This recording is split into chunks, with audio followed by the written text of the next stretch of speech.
সুদ খেলে যে ৭০টি ক্ষতি হবেই, চলুন সে সম্পর্কে তাহলে জেনে আসি। ১. সুদ খাওয়া আল্লাহর সাথে যুদ্ধ ঘোষণা শামিল। কোরআনে এসেছে, যদি তোমরা তা পরিহার না করো তবে আল্লাহ ও তার রাসূলের পক্ষ থেকে যুদ্ধের ঘোষণা শুনে নাও। সূরা আল বাকারা ২৭৯। ২. রাসূলের বিরুদ্ধে যুদ্ধের অন্তর্ভুক্ত। সূরা আল বাকারা ২৭৯। ৩.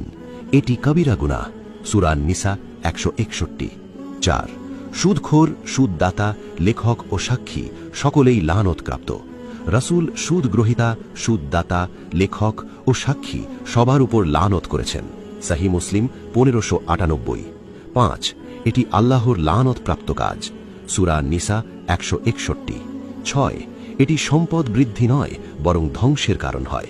আল্লাহ সুদকে নিশ্চিহ্ন করেন এবং সাদকাকে বৃদ্ধি করেন। সূরা আল বাকারা ২৭৬। ৭. কেয়ামতে পাগলের মতো উঠবে। সূরা আল বাকারা ২৭৫।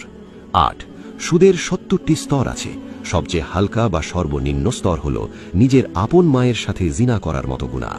ইবনু মাজা ২২৭৪। হাসান। ৯. আল্লাহর অবাধ্যতার প্রকাশ্য ঘোষণা। সূরা আল বাকারা ২৭৮ থেকে ২৭৯। ১০. ঈমান দুর্বল করে দেয়। ১১. দোয়া কবুল হয় না।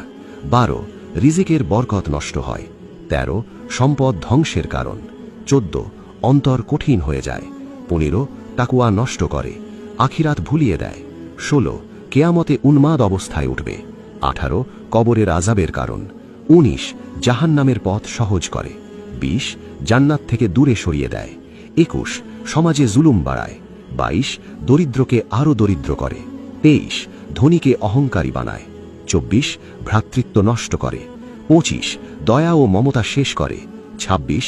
হারাম খাওয়ার অভ্যাস তৈরি করে। ২৭. নামাজে খুশু চলে যায়। ২৮. ইবাদতে স্বাদ থাকে না। ২৯. নেক আমল কবুল হয় না। ৩০. পরিবারে অশান্তি আনে। ৩১. সন্তান অবাধ্য হয়। ৩২. রোগ ব্যাধি বাড়ে। ৩৩. মানসিক অশান্তি সৃষ্টি করে। ৩৪. লোভ বাড়িয়ে দেয়। ৩৫. কৃপণতা তৈরি করে।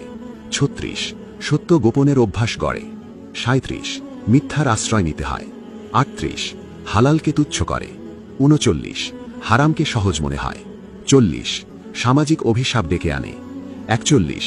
রাষ্ট্রে দুর্নীতি বাড়ায়। ৪২. অর্থনৈতিক বৈষম্য সৃষ্টি করে। ৪৫. গরিবের হক নষ্ট করে। ৪৪. জাকাতের বরকত শেষ করে। ৪৫. সদাকার আগ্রহ কমে যায়। ৪৬. আল্লাহর রহমত দূরে সরে। ৪৭. ফেরেশতাদের ঘৃণার কারণ। ৪৮. মৃত্যুর সময় কষ্ট বাড়ে। ৪৯. ঈমান নিয়ে শঙ্কা সৃষ্টি হয়। ৫০. তওবার তাওফিক কমে যায়। ৫১. অন্তর অন্ধ হয়ে যায়। ৫২. সত্য গ্রহণে অনীহা সৃষ্টি হয়। ৫৩. কোরআনের নসিহত প্রভাব ফেলে না। ৫৪. সুন্নাহ থেকে দূরে সরিয়ে দেয়। ৫৬. নেককারদের সঙ্গ হারায়। ৫৭. ফাসিকদের সঙ্গ বাড়ে। ৫৮. আল্লাহর ভয় চলে যায়। ৫৯.